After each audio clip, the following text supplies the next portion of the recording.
Margit the Fell Omen blocks your path heading to Stormveil Castle, and he's not an easy fight. Likely being the first borderline demigod you'll face, he really sets the standard for the great enemy level bosses you'll encounter moving forward. Hello Foul Tarnished, I'm Stonebear 13, and I'm not going to tell you to get good. I want to show you how to get good. So let's work together, take down Margit the Fell Omen, and gain access to Stormveil Castle.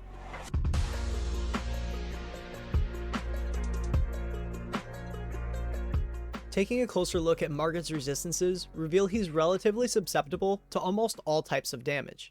He has 0 resistances to physical damage, actually taking 10% increased damage from slashing strikes.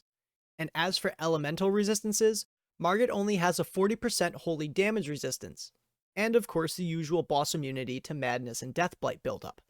Now I know some people don't need to see a fight fully dissected, but rather just require a little help, something to give them an extra edge. So before I break down the fight and go over some of Margit's moves, I want to show you 3 things that everyone can do to make your fight with him just that little bit easier. Just before Margit's boss door to the right will be a summoning sign. This isn't for some random player, but rather Sorcerer Rogier, an NPC who you'll become more familiar with as the game goes on. He's relatively squishy, but can deal a very good amount of damage, granted you can keep him alive long enough. Rogier has a true spell sword's arsenal. His attacks can stance break Margit, and he'll take advantage of these critical hit opportunities as well, allowing you spell users to stick to your staves or your seals. Next will be your Spirit Ash summon for this fight. I recommend the Spirit Jellyfish Ashes. This is the Spirit Ash you receive from speaking with Rodrika and starting her questline.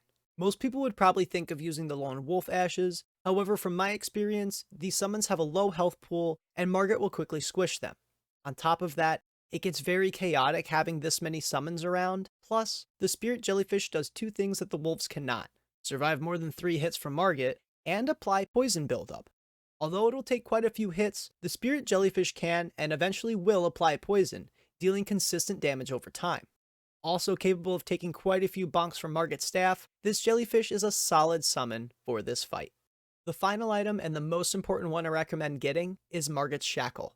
Available for purchase from Patches in Murkwater Cave, this item allows you to bind Margit twice in his first phase, interrupting any ability he's currently using, and allowing you to get in some free hits. I talked in depth about this item in my Things Not to Miss in Limgrave video, and if you haven't watched that, you'll definitely want to check it out, because this item can do so much more outside of this boss fight. Now that you have the Shackle and the Jellyfish, all you'll need to do is summon Rogier and give it a go. Before I get into Margit's abilities, since this is my first boss fight video, I do feel the need to say a disclaimer.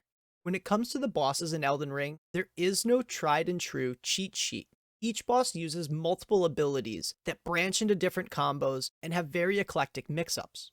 So do remember, while I will do my best to break down some of these abilities for you, it'll still be up to you to observe the encounter you experience and adjust accordingly. Now then, starting off in the first phase, Margit has 2 weapons in use, his staff and his spectral dagger. As you can see, he also has a tail, and he will use it if you stay behind him too long, as well as in some of his combos. The majority of Margit's attacks are going to come from his staff.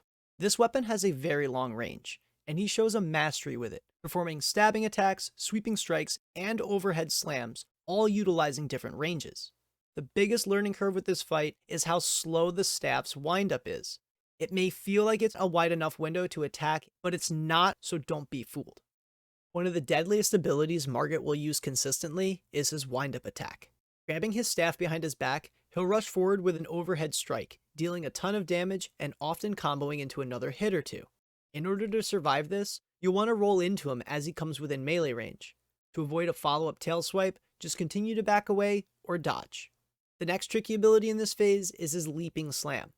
Jumping into the air with his staff, he'll thrust it straight down, causing major damage in a small radius. After Margit reaches his peak and starts falling towards you, dodge out of the way. If you wait until his arm motions down, the button delay will burn you, and if you roll too early, you'll be caught out and kebabbed. Most of his light dagger usage consists of throwing them at you, usually in tandem or while he's jumping backwards after a slash. Unless you're within melee range when these are tossed, you can just sidestep, as they don't travel too fast. Aside from that, he'll often use them to combo after a slam, so don't get caught sleeping. In this phase, the best times for melee users to deal damage are after his leaping slam, whenever his staff is stuck in the ground, or after any other completed combo while he's returning to an idle animation. For spellcasters, your best opportunities will be whenever Margit's distracted by your summons, stuck out of range, or whenever he's resetting to an idle animation. Once you've lowered his health to 65%, Margit will enter phase 2, and the shackle will no longer be effective. This phase change also adds 2 new weapons to Margit's arsenal, a spectral hammer and sword, and with them, he gains a few more abilities. The hammer is seen immediately when the phase starts, as his opening move is a modified leaping slam, which now affects a much larger radius and deals more damage. The same trick will apply as when you saw this in phase 1, dodge as soon as Margit begins his descent. This hammer is used on a couple other moves to extend combos, but the move that will quickly end an attempt is his hammer swing. Margit will telegraph this ability by resting his hammer on his shoulder, striking first with his staff and then his hammer, dealing a ton of damage. When you see the hammer touch his shoulder, immediately start backing away. If you have to dodge to retreat, try to time that with the weapon's swing. The final weapon Margit will use is his spectral sword, and it's about as long as his staff, but almost as fast as his dagger. He'll use this to perform a 2-strike combo that ends with a staff stab, a 4-hit spinning combo that affects a very large area, and a mix-up combo where he utilizes all of his weapons. For each of these attacks, just try to dodge sideways for thrusts and backwards for swings. As for this phase, the windows to deal damage are a little tighter.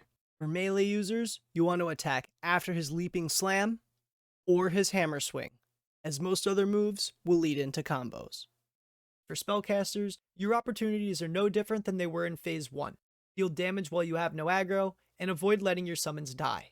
If they do happen to perish, or if you choose to use no summons as a caster, just follow the guidelines for melee users. Hopefully with what you've learned here, your summons, and the shackle, you'll be able to defeat Margit the Fell Omen. When you do, you'll be rewarded with a second talisman slot and a formal invitation to the Round Table Hold. I really hope this video has been helpful, as I plan on making more boss videos in the future. If you've enjoyed this, please leave a like, and I'd love to hear your thoughts or if there's anything I should have included in the comments below. And as always, be sure to subscribe and hit the bell so you can stay up to date on all of my upcoming Elden Ring content. Once again, I'm Stormveil 13. Thanks for watching, and I'll see you next time.